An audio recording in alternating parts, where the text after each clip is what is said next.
இந்தியாவின் பெரிய விதியை மீறிய கீர்த்தனா ராஜ்மோகன். சொந்த பாஸ்போர்ட்டில் வெளிநாடு, பரந்த நோட்டீஸ். தமிழ்நாடு அரசின் தொழில்துறை அமைச்சர் செல்வி கீர்த்தனா மற்றும் பள்ளிக்கல்வித்துறை, தமிழ் வளர்ச்சி, செய்தித்துறை அமைச்சர் திரு ராஜ்மோகன் ஆகிய இருவரும் சமீபத்தில் அரசு பயணமாக வெளிநாடு சென்று திரும்பியுள்ளனர். இதில் மிகப்பெரிய விதிமீறல் செய்யப்பட்டுள்ளதாக புகார் வைக்கப்பட்டுள்ளது. தமிழக அரசியல் வட்டாரத்தில் தற்போது ஹாட் டாபிக்காக மாறியிருப்பது தமிழக அமைச்சர்களின் வெளிநாட்டு பயணம் மற்றும் அதற்கு மத்திய அரசு அனுப்பியுள்ள ஷோ காஸ் நோட்டீஸ் விவகாரம்தான். விதிமுறைகளை மீறி வெளிநாடு சென்று திரும்பிய அமைச்சர்கள் மற்றும் அதிகாரிகளால் தமிழக அரசு இப்போது டெல்லிக்கு பதில் சொல்ல வேண்டிய கட்டாயத்திற்கு தள்ளப்பட்டுள்ளது. கோட்டை வட்டாரத்தையே உலுக்கி கொண்டிருக்கும் இந்த விவகாரத்தின் பின்னணி என்ன? விரிவாக பார்ப்போம்.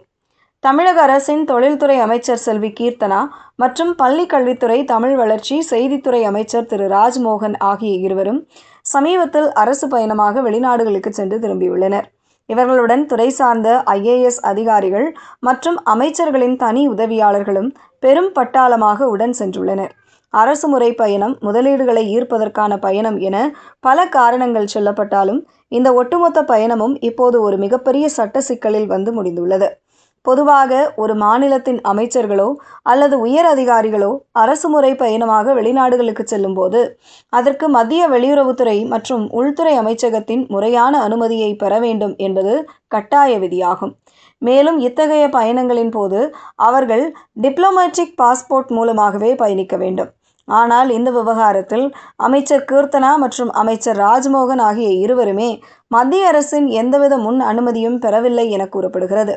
அது மட்டுமின்றி டிப்ளமேட்டிக் பாஸ்போர்ட்டை பயன்படுத்தாமல் தங்களுடைய சொந்த பாஸ்போர்ட் மூலமாக வெளிநாடு சென்று வந்துள்ளனர். இது அப்பட்டமான விதிமுறை மீறல் என்றும் நாட்டின் விதிமுறைகளுக்கு எதிரானது என்றும் டெல்லி தரப்பு கொதித்தெழுந்துள்ளது. இந்த விதிமீறலை கடுமையாக குற்றச்சாட்டாக கையில் எடுத்துள்ள மத்திய உள்துறை அமைச்சகம் தற்போது தமிழக அரசுக்கு விளக்கம் கேட்டு அதிரடியாக ஷோகாஸ் நோட்டீஸ் அனுப்பியுள்ளது. அந்த நோட்டீஸில் மத்திய அரசின் அனுமதி இல்லாமல் அமைச்சர்கள் எப்படி வெளிநாட்டு பயணம் மேற்கொள்ளலாம் என்று கேள்வி எழுப்பப்பட்டுள்ளது. மேலும் இந்த விவகாரத்தில் தமிழக அரசின் தலைமைச் செயலக அதிகாரிகள் மற்றும் IAS அதிகாரிகள் தங்களது கடமையை சரியாக செய்யவில்லை என்றும் அரசை முறையாக அவர்கள் வழிநடத்த தவறிவிட்டனர் என்றும் மத்திய அரசு சுட்டிக்காட்டியுள்ளதாக தெரிகிறது. அமைச்சர்களுடன் சென்ற IAS அதிகாரிகள் மற்றும் உதவியாளர்களும் மத்திய அரசின் விதிமுறையை பெற தவறியதால் அவர்கள் மீதும் துறை ரீதியான ஒழுங்கு நடவடிக்கை எடுக்கப்பட வேண்டும் என அந்த நோட்டீஸில் வலியுறுத்தப்பட்டுள்ளதாக கோட்டை வட்டார தகவல்கள் தெரிவிக்கின்றன.